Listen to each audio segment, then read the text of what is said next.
Hey everyone, Tyson the Subaru specialist from Subaru Prince George here. Today I have something special.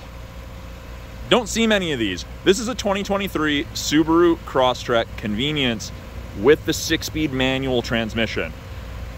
2023 is unfortunately the last year of the manual transmission available in the Crosstrek, which is this, as well as the Impreza.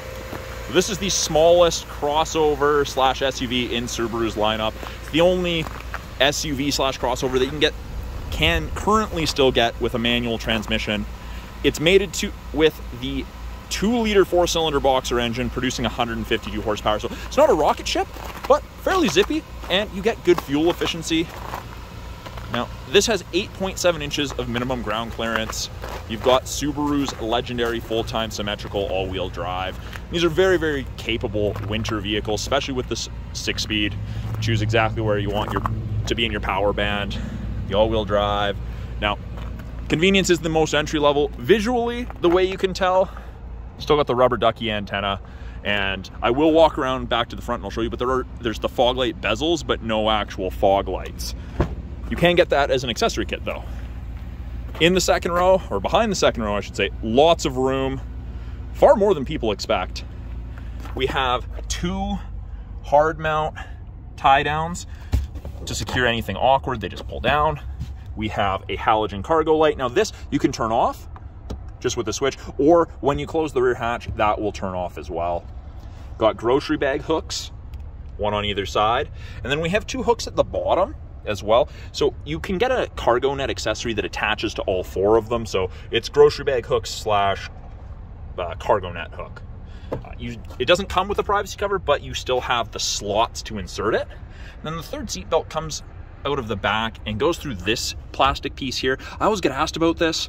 It's so that everyone ends up with a 3-point harness, much safer. As you can see, the second row does go virtually flat.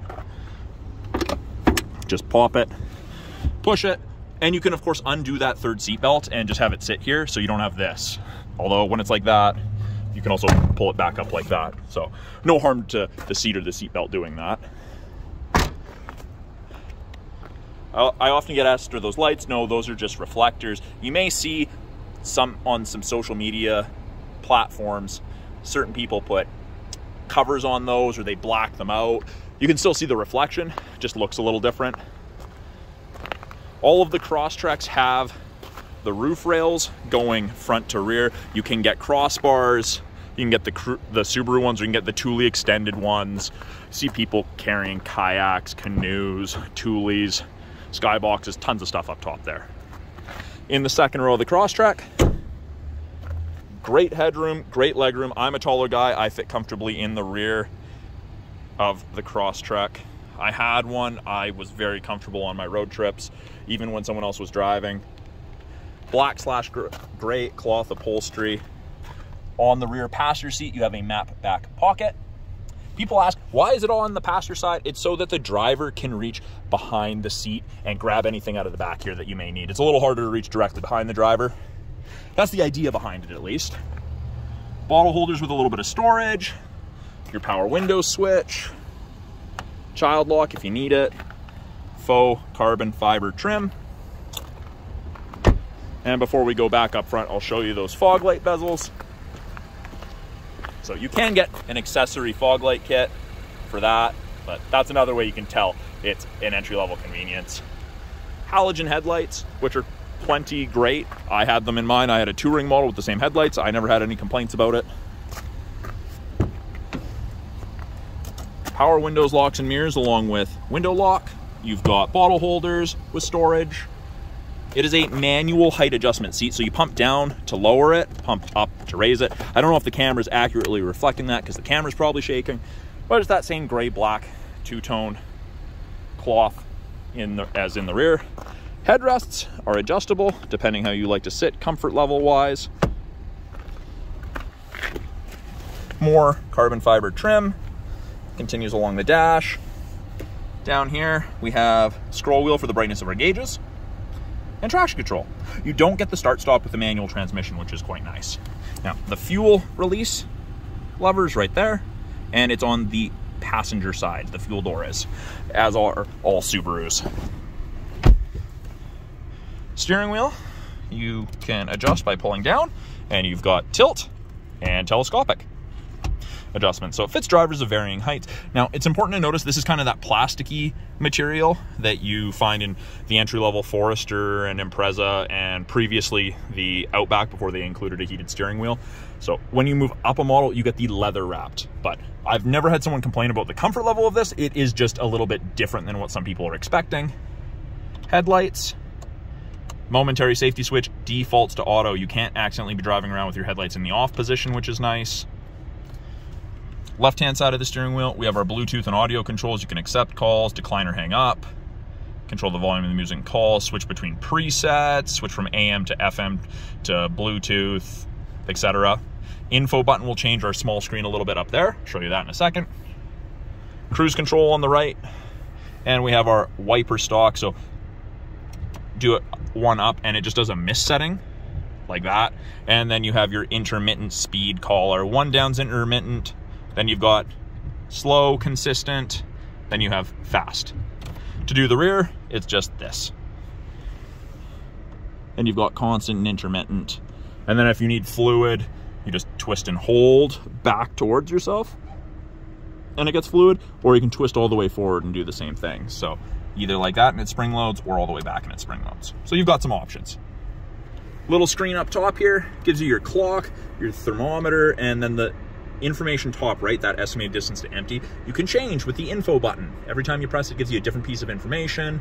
Time running, average speed, nothing, fuel economy for trip B, trip A, whatever you want to look at. I like estimated distance to empty, and of course, us sitting here not getting great fuel economy, it's saying 300 kilometers to empty. You'll get better than that.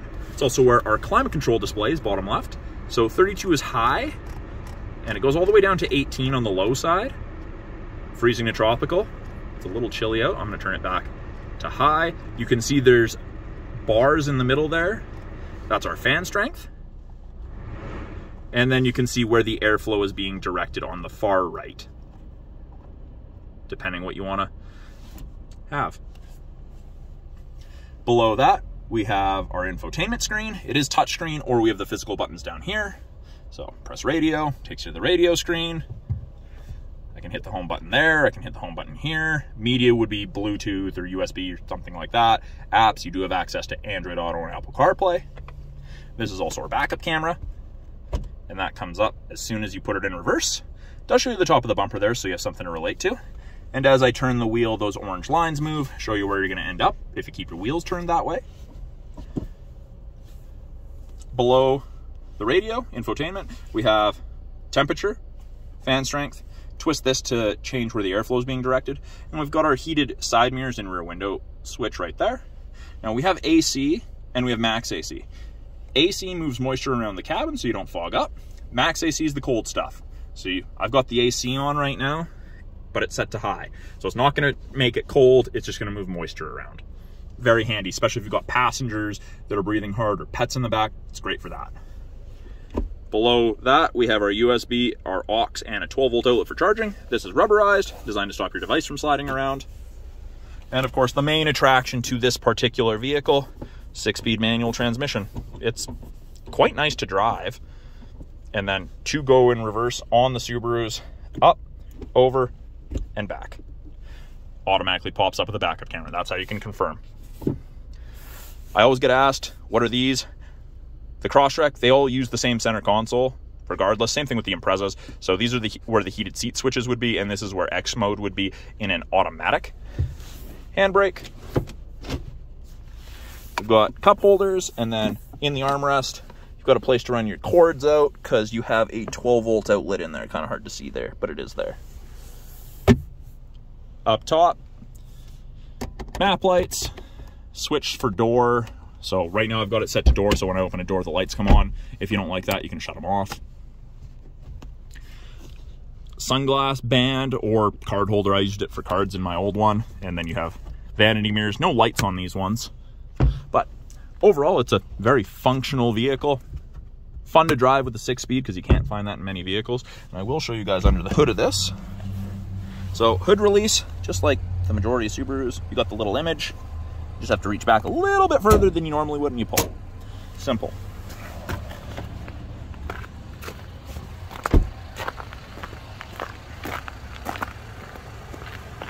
So pops it.